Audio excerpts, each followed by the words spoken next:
I take the time to go up there every Sunday and visit it, only because it allows me a way to heal and reflect on the men and women who continue to serve for our country and the continued battles that we're going to face while we're here.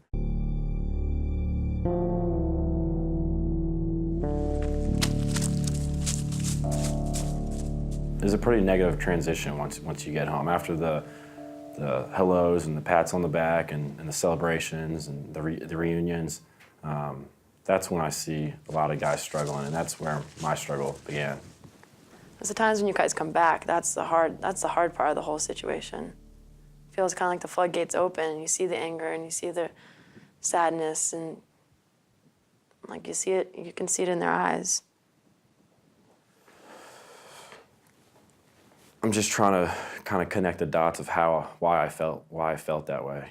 The saddest moment that I've ever had was right in this basement, right here, coming down on New Year's Eve night. I guess it was 2 years ago, and I thought that we were going to go out, you and I, and just seeing your forlorn look and this like completely different person inside of you, inside of your eyes, and you kept asking Dad to come over here because you thought that there was someone back in that back room, and you kept asking for your guns. That was sad.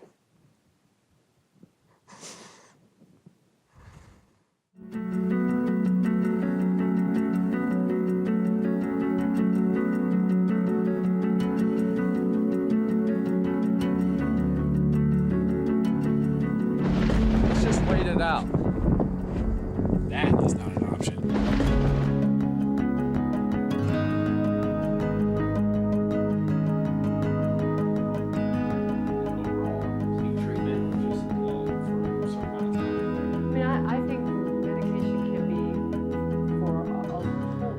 So many qualities that Brendan has and so many of the struggles that he has gone through are like so many of the men and women who have come home from these wars.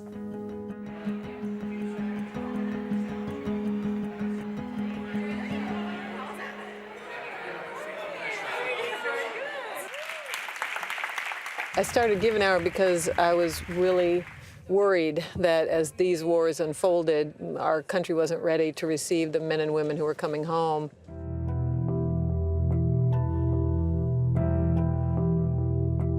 About maybe when I was somewhere 10, 11 months old, my mom had a psychotic break and began hearing voices, talking to the voices. For stretches, she would be what we refer to as catatonic, where she would just sit in the same place and stare. There was no connection. I didn't see her, I couldn't feel her, and I just felt afraid of her. And my dad saying, "Your mom's sick."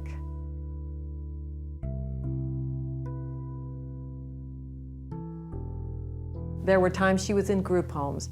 There were times that she was in assisted houses. There were times when she had no address, and we assumed she was on the street.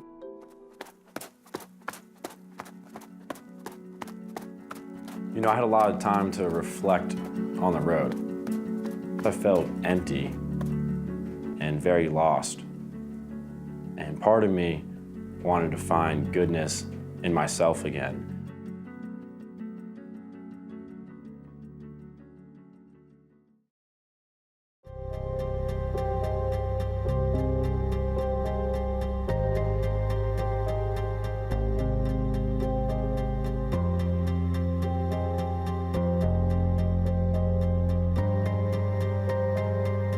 I grew up in rural California, very rural, San Joaquin Valley.